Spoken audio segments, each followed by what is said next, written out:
Hungary government की जानब से इंटरनेशनल स्टूडेंट्स के लिए बैचलर्स, मास्टर्स और पीएचडी लेवल की फुली फंडेड स्कॉलरशिप अनाउंस की गई है। पाकिस्तान से भी मेल्स एंड फीमेल्स अप्लाई कर सकते हैं। सबसे मजे की बात यह है कि बैचलर्स में बीए, बीएससी और मास्टर्स में एमए, एमएससी के प्रोग्राम्स भी शामिल किए गए हैं। आप इस स्कॉलरशिप के लिए विदाउट आइल्स अप्लाई कर सकते हैं। फ्री वीजा, रहाइश, ट्रांसपोर्ट, खाने के साथ साथ मंथली अच्छा स्टाइपेंड भी दिया जाएगा। इस स्कॉलरशिप की क्या रिक्वायरमेंट्स हैं, स्कॉलरशिप में कौन कौन से प्रोग्राम्स को शामिल किया गया है, स्कॉलरशिप पर अप्लाई करने के लिए कौन कौन से डॉक्यूमेंट्स रिक्वायर्ड हैं और आप लोगों ने कैसे अप्लाई करना है, तमाम तर डिटेल्स आज की वीडियो में आप लोगों के साथ शेयर करूंगा। अस्सलाम वालेकुम everyone, I am Awais Chaudhry from education updates YouTube channel. Video को लाइक करके चैनल को सब्सक्राइब कर लें ताकि मजीद ऐसी स्कॉलरशिप के हवाले से इंफॉर्मेटिव वीडियोस की नोटिफिकेशन सबसे पहले आप लोगों को मिल सके। तो चलिए व्यूअर्स, वीडियो का बाकायदा आगाज करते हैं। व्यूअर्स, इस स्कॉलरशिप के हवाले से मोस्ट इंपॉर्टेंट चीजें मैंने एक पीडीएफ फाइल के अंदर कंपाइल की हुई हैं, पहले हम उनको देख लेते हैं और वैसे भी उनको जानना जरूरी है अगर आप इस स्कॉलरशिप में अप्लाई करना चाहते हैं। व्यूअर्स, सबसे पहले तो आप ऊपर देख सकते हैं स्कॉलरशिप का नाम लिखा हुआ है स्टाइपेंडियम हंगरी कम स्कॉलरशिप 2025 और नीचे एक इसका छोटा सा ओवरव्यू है जिसमें बताया गया है कि 5000 जो है वो स्टूडेंट्स को इस स्कॉलरशिप के लिए सिलेक्ट किया जाएगा। 70 कंट्रीज जो है वो इस स्कॉलरशिप के लिए अप्लाई कर सकते हैं और मजीद यहाँ पर किसी किस्म का कोई आइलेट्स, शॉफिल वगैरह जो है वो रिक्वायर्ड नहीं है। विदाउट आइलेट्स आप इस स्कॉलरशिप के लिए अप्लाई कर सकते हैं। नेक्स्ट बढ़ते हैं, अगर अवेलेबल ऑफ स्टडी की बात करें तो व्यूअर्स सबसे पहले बैचलर्स लेवल है और आपने वीडियो को कहीं से स्किप नहीं करना, पूरा देखना है ताकि तमाम पॉइंट्स आपके क्लियर हो सकें। क्योंकि बहुत से लोग कमेंट सेक्शन में क्वेश्चन कर रहे होते हैं, वो ऑलरेडी मैं वीडियो में बता चुका होता हूं, वो फॉरवर्ड करके देख लेते हैं। ठीक है, कोशिश करें 10 मिनट का टाइम दे दें, आपको स्कॉलरशिप के हवाले से कोई और वीडियो देखने की जरूरत नहीं पड़ेगी। सबसे पहले जी बैचलर्स लेवल। अब बैचलर्स के लेवल के अंदर जो है वो आपका बीए, बीएससी जो 2 इयर्स प्रोग्राम है वो भी शामिल किया गया है। अगर आप इंटरमीडिएट के बाद बीए या बीएससी जो है वो हंगरी यानी यूरोपियन कंट्री से करना चाहते हैं तो आप स्कॉलरशिप के लिए अप्लाई कर सकते हैं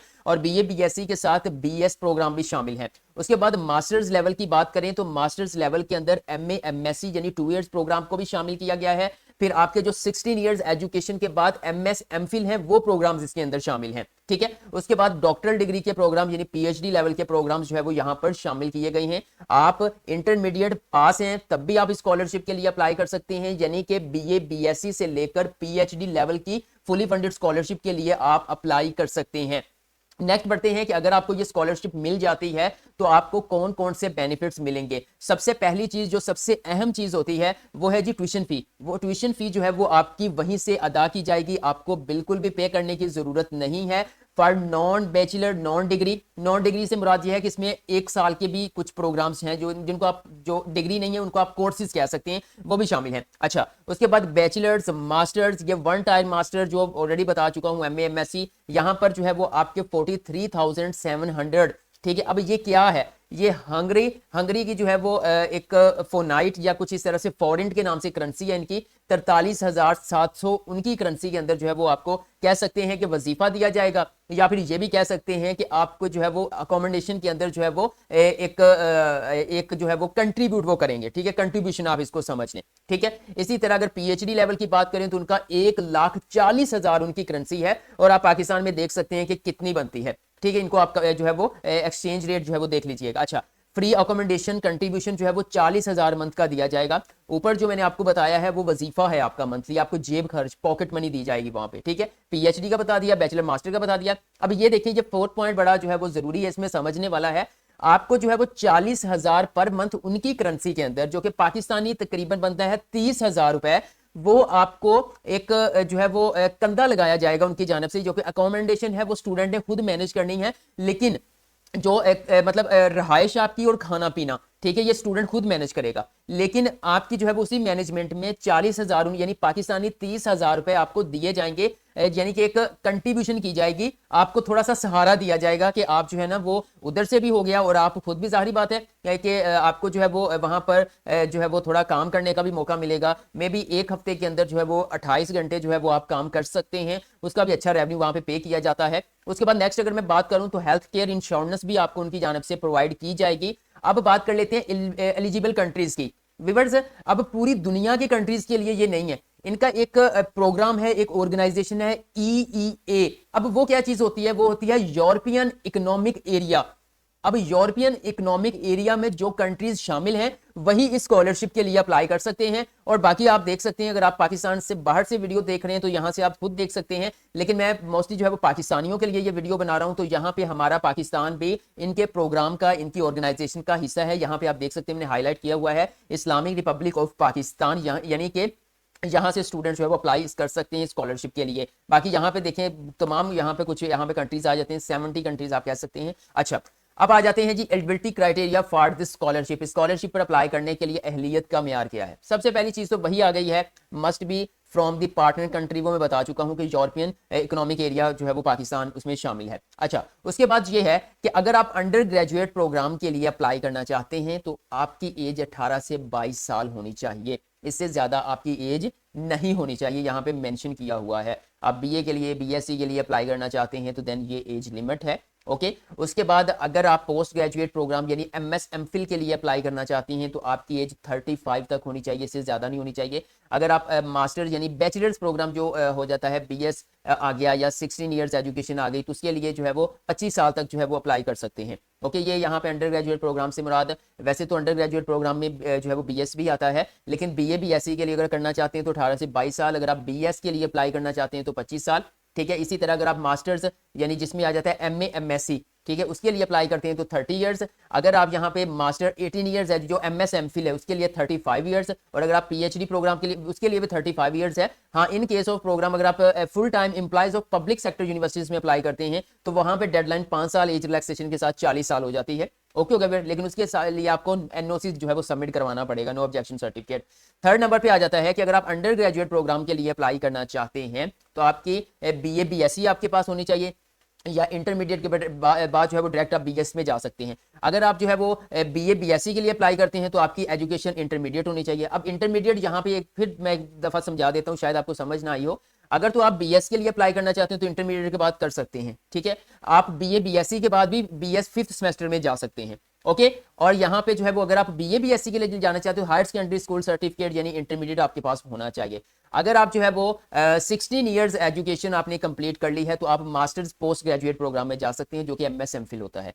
और अगर आपने 18 इयर्स एजुकेशन कंप्लीट कर ली है तो आप फिर पीएचडी प्रोग्राम के लिए अप्लाई कर सकते हैं। ओके, उसके बाद आ जाता है आपने क्या करना है, हंगरी एप्लीकेशन स्कॉलरशिप। ये एक इंपॉर्टेंट पॉइंट है, अगर आप अप्लाई करने से पहले इसको समझें। वो कह रहे हैं कि जो आपका पाकिस्तान है वो ईईए में शामिल है, लेकिन पाकिस्तान के अंदर एक ऐसा इदारा मौजूद होता है जो कि स्कॉलरशिप्स को हैंडल कर रहा होता है। ठीक है, अब मैं आपको बताता हूं कि वो कह रहे हैं कि आप अपने जो है वो नॉमिनेटर के बगैर अप्लाई नहीं कर सकते। आप डायरेक्ट जो है वो हंगरी एप्लीकेशन सबमिट नहीं करवा सकते।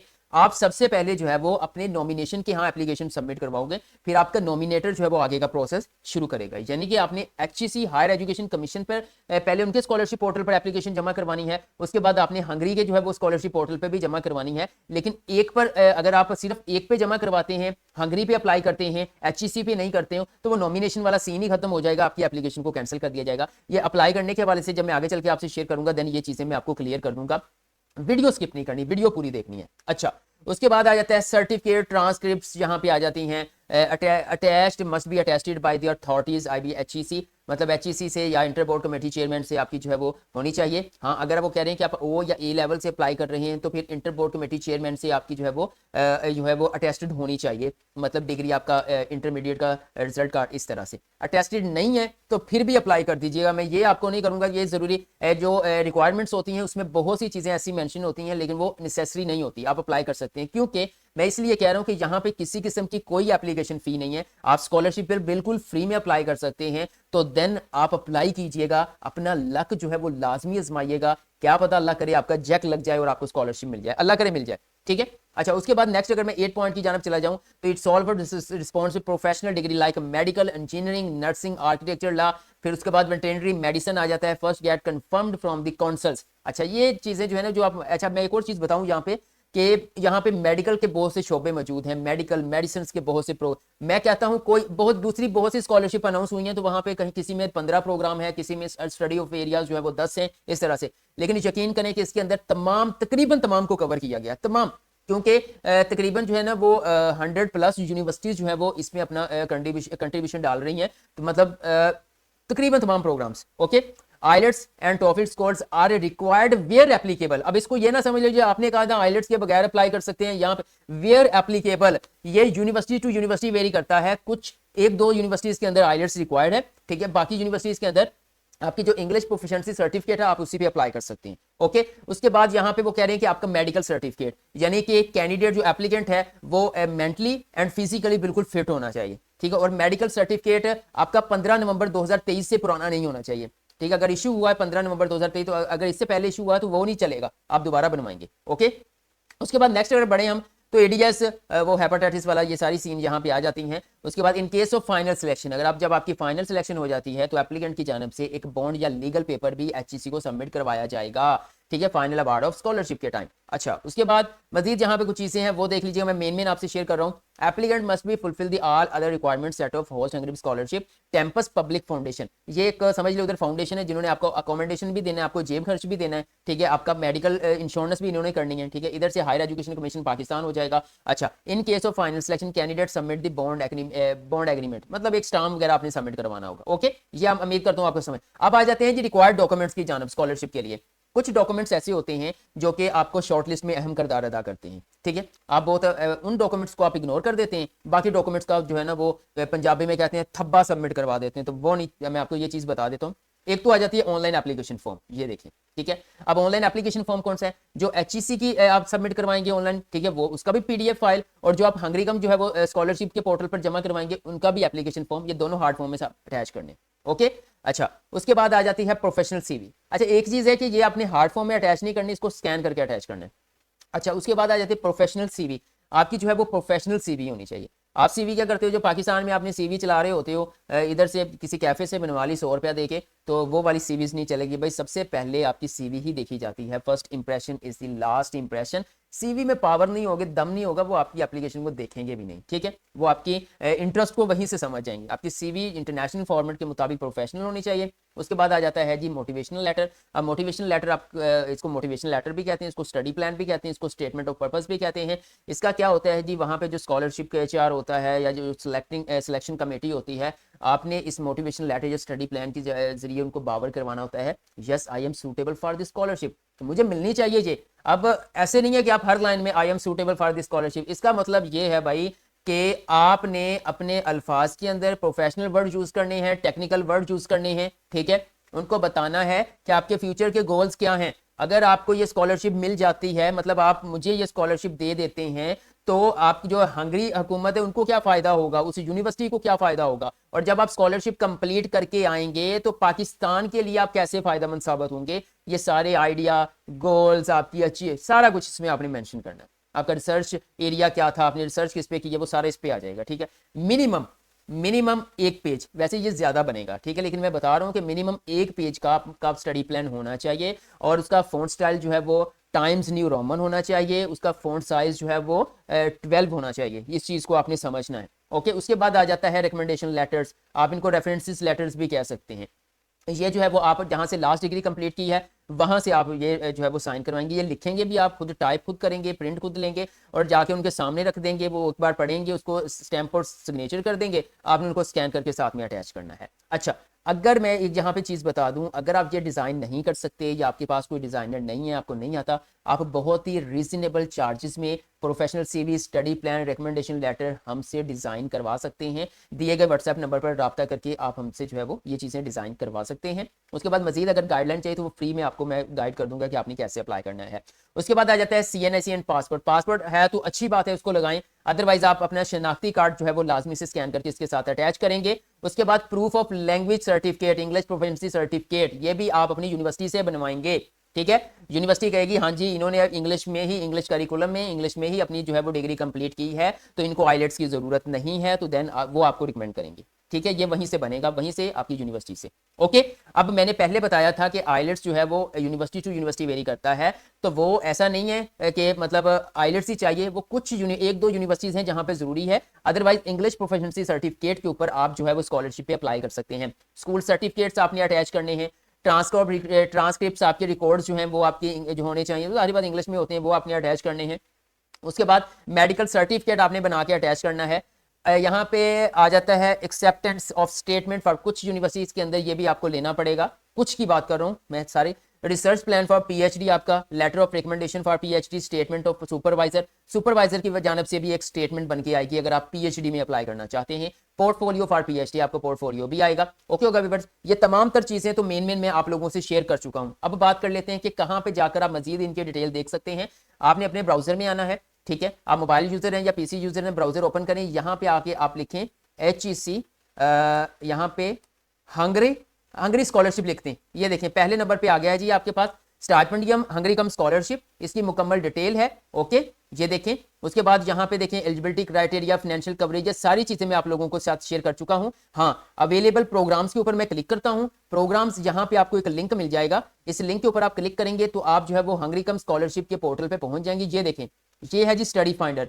अब आपने किसके लिए अप्लाई करना है, किस लेवल के लिए अप्लाई करना है। मिसाल के तौर पर आप अप्लाई करना चाहते हैं, मैं कंप्यूटर साइंस में जाना चाहता हूं, तो मैं यहाँ पे सर्च करता हूँ computer science, SCIENC, computer science मैंने सिलेक्ट किया और यहाँ से लेवल में बैचलर के ऊपर क्लिक करूंगा और बिल्कुल एंड पे आके जो है वो ये सर्च बटन है, इसके ऊपर क्लिक करूंगा तो यहाँ पर आप देख सकते हैं, यहाँ पे कंप्यूटर साइंस तमाम यूनिवर्सिटी जहां जहां कंप्यूटर साइंस है उसने ओपन कर दिया है। तो आप यहाँ से आकर इस तरीके से अपना प्रोग्राम भी फाइंड कर सकते हैं, क्या हंगरे के अंदर आपका जो है वो प्रोग्राम अवेलेबल है। ये काम करने के बाद वापस मैं आपको लेके चलता हूँ HEC की वेबसाइट के ऊपर। जी तो व्यूअर्स, ये देखिए मैं वापस HEC की वेबसाइट पर आ गया हूँ। अब मैं आपको बताता हूँ, ये देखिए HEC अप्रूव्ड स्टडी फील्ड्स भी आपको मिल जाएगा। ये देखिए हाउ टू अप्लाई के ऊपर क्लिक करना है। वो कह रहे हैं कि ये देखिए ऊपर लिखा है जरूरी है कि आप दोनों वेबसाइट्स पे अप्लाई करें, जो स्टेप 1 में बताई गई है, स्टेप 2 में बताई गई है, ठीक है। हार्ड कॉपीज जो है वो रिक्वायर्ड नहीं है, इनिशियल स्टेज के ऊपर ऑनलाइन ही अप्लाई होगा। ओके, बाद में अगर आपको शॉर्टलिस्ट किया जाता है तो फिर आपने डॉक्यूमेंट्स लेकर जाने हैं। अब ये देखिए स्टेप 1 के अंदर क्या है, कैंपस पब्लिक फाउंडेशन,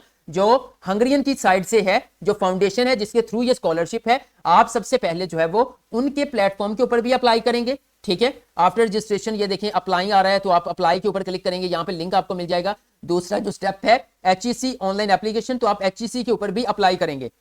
HEC से अप्लाई करने पर आपको क्या होगा, HEC के, अच्छा लास्ट डेट में आपको बता दूं 15 जनवरी 2025 इस स्कॉलरशिप के लिए अप्लाई करने की आखिरी तारीख है। 25 जनवरी 2025 पाकिस्तान स्टैंडर्ड टाइम तक जो है वो आप अप्लाई कर सकते हैं। व्यूअर्स, HEC पर जब आप अप्लाई करेंगे तो यहां पर अगर आप तो अंडर ग्रेजुएट प्रोग्राम के लिए अप्लाई कर रहे हैं तो आपका USAT टेस्ट कंडक्ट किया जाएगा। अगर आपने पहले से पास कर रखा है तो अच्छी बात है।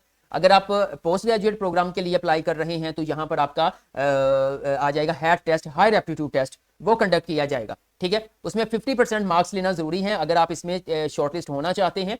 यहाँ पे लास्ट डेट बताई हुई है 15 मार्च, ये सारा आगे का सिलेक्शन है। यहाँ पे डॉक्यूमेंट्स बताए हुए हैं। मैं यहाँ पर अगर आपको टेस्ट की जानब लेके चलूँ तो यहाँ पे एक लाइन लिखी हुई थी टेस्ट के हवाले से, जो अहम इंस्ट्रक्शंस हैं ये देखें। ये एलिजिबिलिटी क्राइटेरिया में आपको मिलेगा, all applicant provide HAT test या USAT टेस्ट, ठीक है। Applicant must have 50% marks total में से। उसके बाद हैट, अच्छा अगर आपने पहले से हैट टेस्ट पास किया हुआ है तो वो 2 साल तक वैलिड होता है।